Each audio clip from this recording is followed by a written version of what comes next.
remain standing and hear the beginning of the Sermon on the Mount, which includes chapters 5, 6, and 7.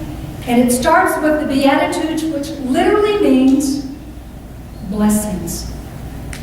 When Jesus saw the crowds, he went up to the mountain, and after he sat down, his disciples came to him, and then he began to speak and taught them, saying, "Blessed are the poor in spirit, for theirs is the kingdom of heaven. Blessed are those who mourn, for they will be comforted. Blessed are the meek, for they shall inherit the earth. Blessed are those who hunger and thirst for righteousness, for they shall be filled. Blessed are the merciful, for they will receive mercy. Blessed are the pure in heart, for they shall see God. Blessed are the peacemakers, for they will be called children of God. Blessed are those who are persecuted for righteousness' sake, for theirs is the kingdom of heaven. And blessed are you when people revile you and persecute you and utter all kinds of evil against you falsely on my account. Rejoice and be glad, for your reward is in heaven. For in the same way they persecuted the prophets and those who were before you." Word of God for the people of God. Thanks be to God. And you may be seated. I grew up in a home with an amateur oil painter. That would be my father. And if you know anything about people who paint, particularly amateurs, you know that there's not a bare space left on the wall that they won't vie for.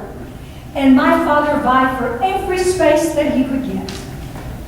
But among all of his oil paintings, the favorite of which I'm hoping my mama will give to me was a lonely buffalo on a hill overlooking the railroad track that was coming through the western front. Among all of those things, my mama's things outnumbered him, and those were all manner of matted and framed imperatives in poetic verse about what the well-lived Christian life looked like. So picture it. As for me and my house, we will serve the Lord, was one of the many things that hung in our home. I told you as we were passing around the booklet, which Russ is going to give to me, he's got it, he's got it. The picture of Solomon, head of Christ, was right there in the hallway front and center so that anybody who walked into our house, us included, could remember well who was the master of that house. And make no mistake, my mama would refer to that hanging of Christ on the wall anytime the children in the home needed to be reminded that eyes were watching them. It told the world and it told us who laid claim on our life and who we loved. And if my brother and I happened to miss the message at home, it reverberated on up the road about 8 miles up in Marion, Virginia on 111 Crescent Avenue, where lived my grandfather, a Baptist minister, and my grandmother. If we only thought we had Christian sayings on our walls, you should have seen his. The 10 Commandments were posted not in one place, but 2. Never could figure that one out. The Beatitudes were in one room, and he had a whole Christian library full of books and scriptures and quips and wisdom from Christian literature. All of these images framed my life and gave me a sense early on of God's love for me and appreciation for me and his guidance over me. I'm curious, what hung in your childhood home? Did you have any of these kinds of Christian sayings to remind you who you were? What'd you have? Anybody? Dow's already told us one. Tell us, chop, chop. Tell us, Dow. A framed picture of a parchment with a photograph of Jesus looking at you. Parchment? Except he was no, it was just a painting of a charcoal painting. Charcoal painting? It looked like it was on parchment. Yes. Of Jesus looking at you, except he was asleep. And if you looked at him for the right amount of time or in the right way, his eyes would open. Uh-huh. And it was right over the stuffed chair that my great aunt Dal lived in for the 70 years that I knew. So her eyes were watching you and the eyes of Christ were watching you. I'll stick with my Christ who kept his eyes open all the time. That would be a little eerie for me. Anybody else? A saying that hung, Alan, you said you had a saying that hung in your kitchen. Mom had it hung and she moved when we did. It said, bless this house, O Lord, we pray. Bless this house, O Lord, we pray. A blessing for those who enter. Somebody else. This isn't scripture, but my mother had it over the sink. It's promise little, do much. Promise little, do much. Boy, we could all stand to hear that, couldn't we? Absolutely. Well, we all had those memories, likely, of things that reminded us who we were and whose we were and what our family stood for if we happened to be blessed enough to be raised in a Christian home. These kinds of texts and kinds of poetic verses, we call them kind of popular piety. We know them so well that at times we can, if we're good at it, we can repeat them by heart. This Beatitudes, these blessings start the chapters 5 through 7, which are that Sermon on the Mount. By the time we arrive at this text today, Jesus has already been baptized by his cousin John in the wilderness. He's already bested Satan out in the wilderness over the temptations. And now he's walked along the Sea of Galilee and he's recruited a couple of disciples. And if you remember from last week, they were two sets of what? Two sets of brothers. Who were they? Do you remember? Simon and Andrew and the sons of thunder. James and John.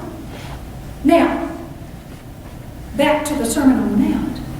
I've told you more than once about the 30-year-old something dentist in my congregation in Atlanta who, on his 25-mile drive into the city from the suburbs to his dental office, took it upon himself to memorize all 3 chapters, Matthew 5, 6, and 7, of the Sermon on the Mount. It was such a feat that the senior pastor and I invited him one Sunday to come sit on a stool in front of the congregation in this part of the sermon, or as the sermon, to recite from memory what he had hid in his heart. It was an absolutely incredible experience to watch that. And to this day, that was back in the early 90s, to this day, anytime I preach on any of those 3 chapters, I could see Clayton sit right down there, quoting verbatim what he certainly had hidden in his heart. And I suspect that were I to call him today, he would still be walking in the way that he knew so well. But there comes a danger with memorization, as beautiful as it is too. Those things that we often memorize become rote to us at times. We run that risk. The Lord's Prayer we say, the Apostles' Creed, some of us even know the 23rd Psalm. But the more those things hang on our wall and the more we recite them, we may find ourselves not understanding or appreciating with curiosity the deeper meanings that lie beneath. Sometimes it's easier to just read Scripture as poetry and let the scholars struggle with the things that we don't want to hear about. Some people are content with the gospel like their eggs. They like them over easy. Not a whole lot of fluff. Just enough to guide me through the day, and that's about it. This passage is one of those testy ones too, because if we really apply this passage to everyday life, just like a lot of other passages in Scripture, the implications for us for the 21st century world would be detrimental. Our world, based in competition and fear, rewards those who are successful, those who climb the corporate ladder, those who make a name for themselves. Who's going to reward those who are poor in spirit, or peaceful, or merciful? That's not going to get us much of anywhere in today's world. But when we become students of Scripture, we can see that there's some hidden traps in Scriptures that perhaps we've not unearthed, and the Beatitudes is one of those. When I read the Beatitudes, I read it probably like most of you do. That if I will be more about making peace, then surely I'm going to inherit something from God. And if I'm more meek, then I will certainly have more of God's favor. If I'm able in my mourning to relate to God and to the death of His Son, His only Son on the cross, then surely there's something to be gained in that. And all of those things are not untrue. Because the more that we have that kind of spirit within us, we are closer to understanding who God is and what He's like. But these admonitions to us are not as much admonitions or directives as they are indicatives of the way that things are. Just the way that God's people are supposed to be, not how God hopes they will be in some life to come, but the kind of spirit that we will retain in this world. Part of being Christian is being countercultural. Some people have looked upon the marches in Washington and said, how could that be? Why should we even do that? We have the right to march for those things that we think are good and worthy, and for those things that we feel are unjust. Christ was a radical. He stood out for the things and spoke out for the things that he felt needed attention. But in this text, make no mistake, God is painting a picture for what it can be to live into what God has already called us to be. Maybe we just have a hard time believing that God wants to bless us in the first place, which is what this text is simply about. Blessing those who gathered on the hillside that day. His 4 disciples, at that point only 4. The women, the children, the men, the teenagers. We know about God's grace, and we know that it's free, unmerited favor. But there are a lot of us who struggle with esteeming things in our life. Maybe not now, but maybe in the past, or maybe now. If you were raised in a home particularly that was judgmental, and raised with parents who always said that there was more that you could do, and the A wasn't as good as the A plus, and the B certainly wasn't going to carry it. You know, if you were raised in one of those homes, it's hard to be in that kind of living arrangement and believe that there's love that can be given to you unmerited, that you didn't have to earn. Despite your past and what you know about it, God's favor comes upon us, whether we're deserving or not. That's what this text is about. Being blessed despite who you are or what you've done or what you think of doing. I know plenty of people in my life of ministry who are still struggling to this day to get the blessing of someone who is long gone and buried in the ground. Father, mother, spouse, child. Do you know people like that? Who feel like they can never be good enough unless they had measured up to what somebody's ideal was of who they should be. At the same time, I know some of you who are living in situations with people right now who don't know how to affirm you and love you and bless you as you so need and I so need. It's hard to be in those situations, and at times it makes us jaded to the fact that God loves us and blesses us despite the fact that we are not worthy. I want you to hear these directives, or rather these indicative statements from the Message, Eugene Peterson, and see if they ring to you in a different way. You are blessed when you're at the end of your rope. With less of you, there is more of God and His rule in your life. You are blessed when you feel you've lost what is dear to you. Only then can you be embraced by the one that wants to be most dear for you. You're blessed when you're content with just who you are, no more, no less. That's the moment that you find yourself proud of, or of everything that can't be bought. You're blessed when you've worked up a good appetite for God. He's food and drink, and He's the best meal you'll ever have. You're blessed when you get your inside world, your mind and your heart put right. Then you can see God clearly in your outside world. And you're blessed when your commitment to God provokes persecution. The persecution that drives you deeper into God's kingdom. It's not a state of becoming, it's a state of being blessed where you are. As you go through the vicissitudes, the ups and downs of life. When I was still in seminary in Atlanta working on my master's degree, I was privileged enough to get an appointment about 3 miles from Emory University where I did my grad work, and to have on my staff a wonderful custodian. His name was Albert. He was all of 30 years old, and he'd been the custodian at that church since he was 17. Now, I was an associate still in school, finding my way, working with other pastors who were well-credentialed beyond myself. And Albert just made it a habit of every time and every moment he had the opportunity, he'd call me, "Hey, preacher, How you doing, preacher? Preacher this and preacher that. And he introduced me as Preacher Michelle.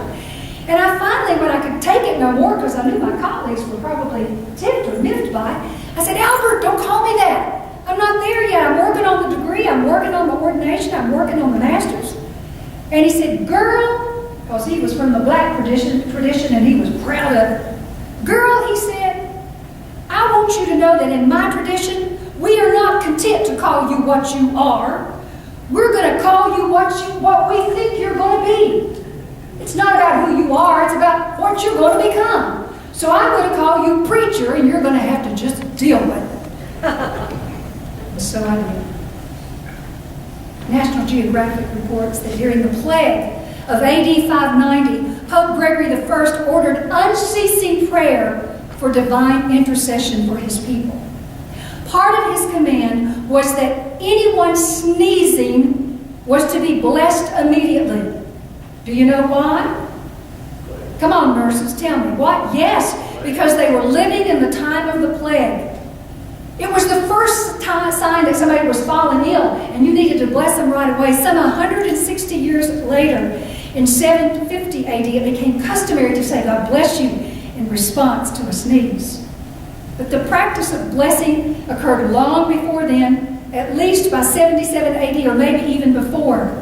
Some have offered the explanation that the blessing was offered because it was thought that when you sneezed, that your soul could be thrown from your body. And sneezing opened up your soul to all kinds of evil spirits and evil matter to come in. And if not that, sneezing then was to expel the evil spirits from you. Moreover, in some cultures, it was thought that the heart actually stops beating when you sneeze. And the phrase, God bless you, was to encourage that heart to keep doing its thing. But in some cultures, on the other hand, sneezing is seen as a sign of God's fortune or God's beneficence. In the German culture, the response to sneezing is what? Gesundheit, which means what? God bless you. Health. To your health. In the Spanish culture, or in the Irish culture, slanche means to your health. Or as the Czechs would say, na zdraví, which also means to your health. Or in the Hebrew language, la briut, which is said at sneezing to protect the soul. So whether you say God bless you to ward off the evil or Gesundheit to wish you health, it's a blessing nonetheless. And that's what Christ was offering on that very day. So, dear people of God, become students of Scripture. And in the midst of understanding the admonitions that God offers us through Scripture, receive the blessings that are there also, and the sense of hope and joy and peace that God gives you. And know that God loves you and adores you just as you are. God wants the very best for you and for me. Know that you're good enough, you're smart enough, you're lovable enough, you're talented enough, and you're beautiful enough. You are blessed by God. And you are worthy, not just of His attention, but of His blessings unbounded. As we close today, part of what we did in the river that Alan and I would be honored to do today is for any of you that would like to come forward and let us just offer a blessing on you. We would love to do that. We'll do it speedily for your life, for your health. We're going to sing Jesus Loves Me as we do that. There are 3 verses of it. Gary, if a lot of folk come forward, then you just keep playing. And if you feel like, I don't really want to go up there, but I wouldn't mind to have a blessing, then turn to your neighbor and ask them if they don't have some good word that they can offer you this day. Or you can even be brave and get up and walk across the aisle and send a blessing somebody's way and receive one from them. Alan, will you come forward and tell me, please?